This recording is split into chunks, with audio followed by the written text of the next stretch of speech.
Welcome friends, Chitra ஃபைசி கிச்சனில் இன்றைக்கி நம்ம மணத்தக்காளி கீரை பொரியல் எப்படி செய்கிறதுன்னு பார்க்கலாங்க.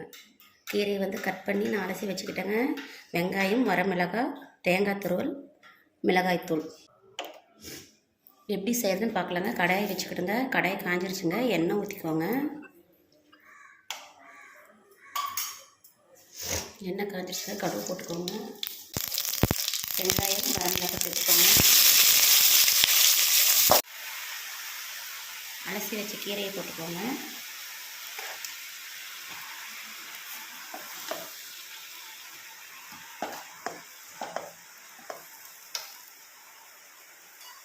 லைட்டாக தண்ணி தெளிச்சுக்கோங்க.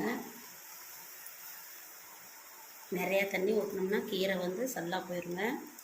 லைட்டாக தண்ணி தெளித்து வேக வச்சுக்கோங்க.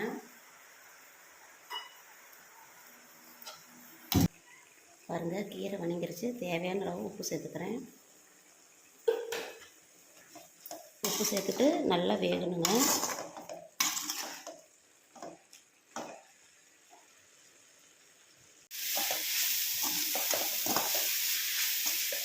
பாருங்கள், தண்ணி ட்ரையாக இருக்குது. நல்லா கொஞ்சம் கூட தண்ணி இல்லை. பாருங்கள், கீரை பொரியல் ரெடிங்க.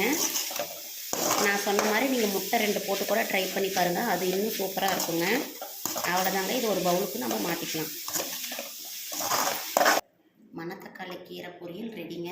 பிடிச்சிருந்தால் லைக் பண்ணுங்கள், கமெண்ட் பண்ணுங்கள், ஷேர் பண்ணுங்கள், சப்ஸ்கிரைப் பண்ணுங்கள் ஃப்ரெண்ட்ஸ். தேங்க்யூ.